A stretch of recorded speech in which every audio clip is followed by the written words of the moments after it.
So first, what is UCAS?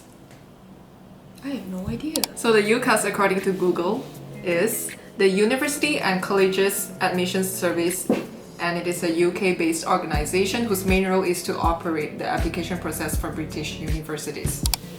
So simply put, it's UPU. Except it's more systematic and, you know, it's more systematic. It's clear. It has clear instruction. It tells you what to do. Unlike UPU.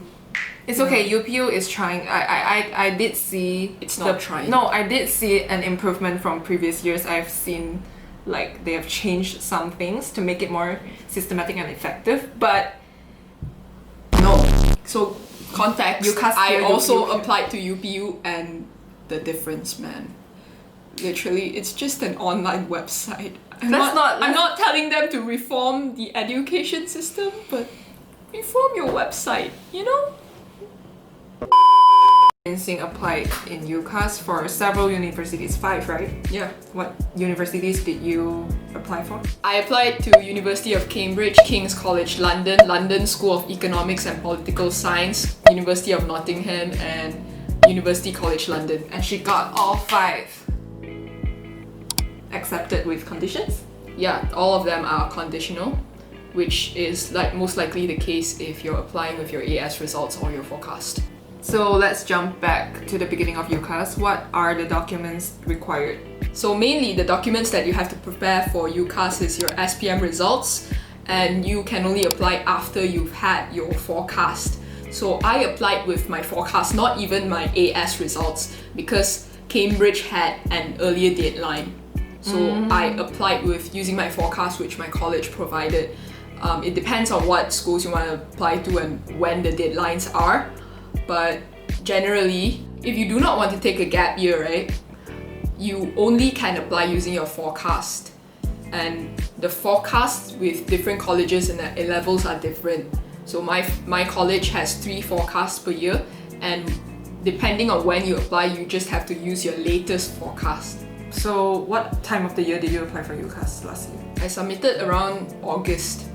That's considered very early. Don't think that you have to submit that early. If you're not interested in Oxbridge, you can definitely submit later. You can definitely submit after you get your AS results, which is around January. The deadline is around mid-January. Oh, that's a lot of difference there. Yeah, the deadline is around mid-January. I see, okay. Did I say SPM? Yeah, SPM and the English translation of it as well. And of course, your personal statement. And the rest of the application is you just filling in your details. There are some confusing things which you don't know whether or not you need to fill or how to fill them, which category to choose. And this is what I'm talking about when we talk about the accessibility to people having a referee check for your application and your personal statement.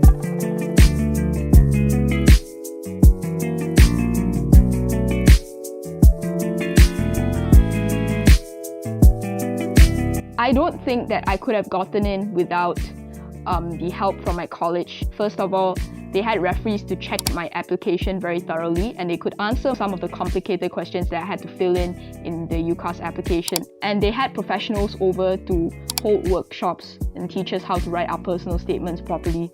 They had professionals to check through all of our personal statements and sessions where you come in and they go through your personal statements with you, tell you what's preferable and what's not. Also, they had a lot of people from universities all around the world over to have sharing sessions to help you with your educational choice. But what I think helped me the most was the 2 mock interviews that they had professionals over to conduct with me, without which I wouldn't have known what to expect. I wouldn't have known what direction to go into my research for my interviews.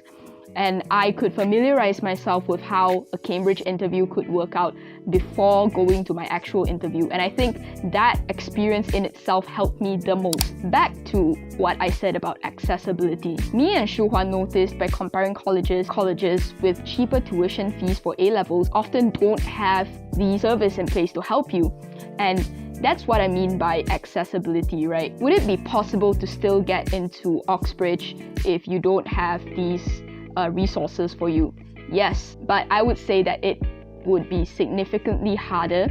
At least from my perspective, it would definitely have been harder for me if I wanted to apply to Oxbridge. What I would advise is that if you are a person who can afford it and you want to apply to these universities, please find a college that has these services in place so that, you know, your application would be much more likely to be successful. You're a person who cannot afford to go to expensive colleges, don't worry. A lot of colleges offer grants, they offer tuition fee waivers, and they even offer full scholarships that could help you get into them. So definitely do your research and apply for all of these scholarships. And finally, if unfortunately you're still unable to go to any of these colleges and you do your A-levels in a smaller college which do not have resources to help you, hopefully this video helps you clear up the confusion a little, and you have to accept that it's going to be much harder for you compared to the other people who have access to these resources, but it's not impossible. Just keep working hard, do a lot of research, and value your connections. Maybe you know friends from those colleges, just ask them about it, you know, ask everyone about it who knows remotely about this process, and you'll be fine. So that was the documents you needed at first when you're applying for UCAS. After that, you also have to prepare for IELTS results for them, right? Yes. UCAS. Yeah. Or is it for the university or is it for UCAS? It's for universities. Right. Because we're trying to apply for a law degree, we also have to provide LNAT results. Yes. For UK universities. For UK universities. No, not all. Only some. Only some? Yeah. What are the universities that needed you to do that? Cambridge and? No, not Cambridge. Not Cambridge? Yeah. Oh. Cambridge has their own Oh, right, you admissions told me test about for that. law. That's such a Cambridge thing to Yeah. do. Among the 5 universities that I applied for needed it, so except Cambridge, all the other 4 unis needed it. So the equivalent of LNAT for Cambridge is written test? Cambridge Law Law Test. Okay. I think we have to explain the timeline for them. For me, I had to submit my UCAS application early, so you don't have to do your IELTS and your LNAT that soon when you submit your UCAS application. The latest you can do your IELTS is as long as it's before a deadline that your university set, and usually the deadline is quite late, so you can definitely do it after you're done with your AS. You just can't find a free time to do it. You don't have to cram everything together. That would literally kill you. For LNATs, it's the same. There is also a deadline, and the deadline is a bit sooner. Keep in mind there's also a cycle, so you can only do it within a few months. Right. The latest is January Oh. or February. For LNAT and IELTS, both of them is accessible online, right? You just apply it online on their website. Yes. Right. So after that, what's the process like? For LNAT, you have to apply online from a company called Pearson. You have to pay 350 ringgit, around that, so 70 something pounds. And it's a computerized test. You have to go to their center. Oh, great news, guys. They only have centers in KL. Again, with the accessibility, to go there and do the computerized test. And for IELTS? Oh, I also applied online, and IELTS was even more expensive. It's like 800 something. Oh, free. No, 799 and 795 or something like that. It is a lot, but if you think about it, if you do achieve what you want to achieve, It's worth it. get a scholarship. This is small money. I went to Inti Subang to do it. That was the closest place to where I live. IELTS has centers in IELTS, more places? Even Penang. Oh, cool.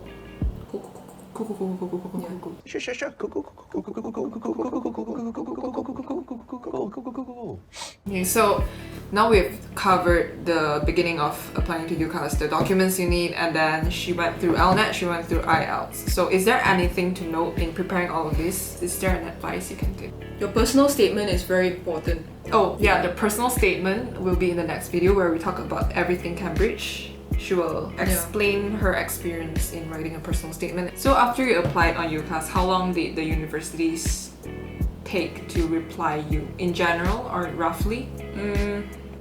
It differs. Okay. Nottingham was the first to accept after 3 days after I Ooh. did my LNAT, Wow. because they needed LNAT, and KCL replied in December, Cambridge in January, LSE in February, UCL in March. Okay, so that was the UCAS process and the LNAT and IELTS for the universities.